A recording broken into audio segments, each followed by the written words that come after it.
said that this government is rudderless, is leaderless, is planless. And Mr. Speaker is also merciless, because within a very short time, the center can no longer hold. Mr. Speaker, former Senator, now Governor James Orengo, famously said in Senate that governments eat their own people.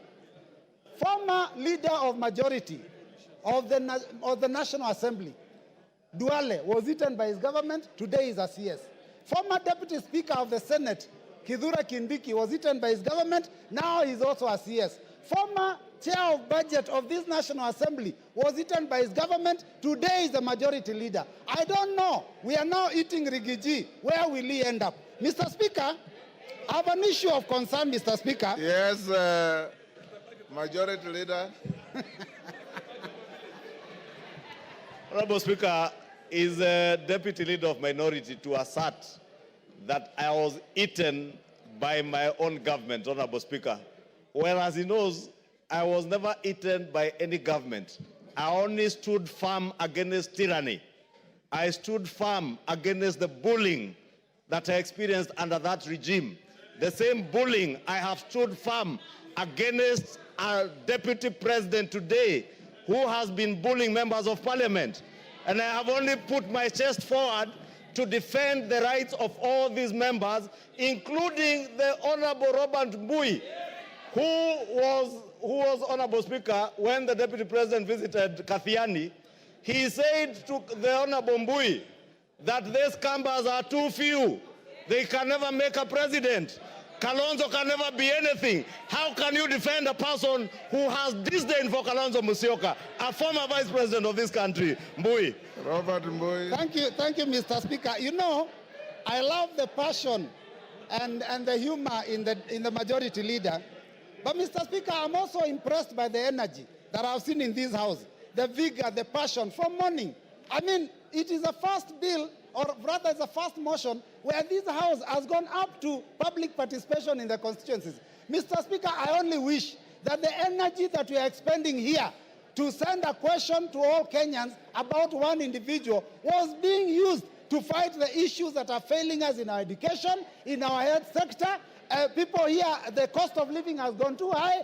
People have no jobs. Mr. Speaker, those are the things that this House should passionately deal with. But Mr. Speaker, for a whole day, and from, I don't know, even the last week or 2 weeks, to deal with one matter, Mr. Speaker, I think that we are losing direction. And it is important, Mr. Speaker, that we deal with the things that are affecting our people. Because, Mr. Speaker, if you look at the education sector, I talked about it here the other day. We don't even have classes for grade 9 going into JSS. Mr. Speaker, the funding model for university has failed. Mr. Speaker, the insurance sector, NHIF, is having a problem, Mr. Speaker. How then do we spend taxpayers' money and time to come and deal with a matter of one single individual, Mr. Speaker? Now we are told that this person, Mr. Speaker, is a tribalist. But Mr. Speaker, those comments that he made, yesterday he made it very clear. And I was shocked. I was very shocked, Mr. Speaker, yesterday, to realize that in fact Kenya Kwanza was actually a company that is limited by shares, and that people negotiated shares for themselves. The mover of the motion is a member of MCCP. MCCP negotiated shares for Lower Eastern. Mr. Speaker, because we had 2 cabinet secretaries in this government. Now, Mr. Speaker, we only have 1. And I'm telling you, Mr. Speaker, actions speak louder than words.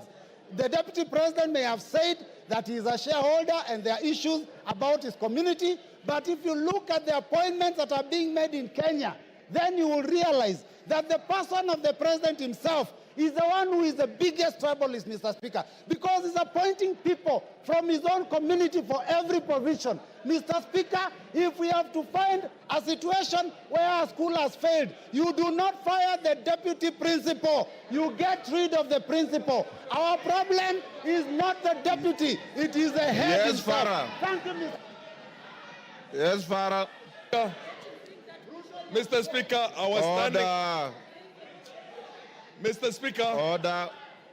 Mr. Speaker. Robert Mbui, you are normally more decent than that. This is a house of... Mr. Speaker, protect me. Mr. Speaker, my point of order is this. This is a house of rules. This is a law-making body. This is the place where our constitution itself was passed. You cannot bring, talk about a president or even any other head of state of a friendly country without bringing a substantive motion. So you cannot discuss the conduct of the president. And by the way, I want to correct you. You might Point is out of order. Your point of saying that governments eat their... Take your seat is out of order. Kahangara. Yes, use my...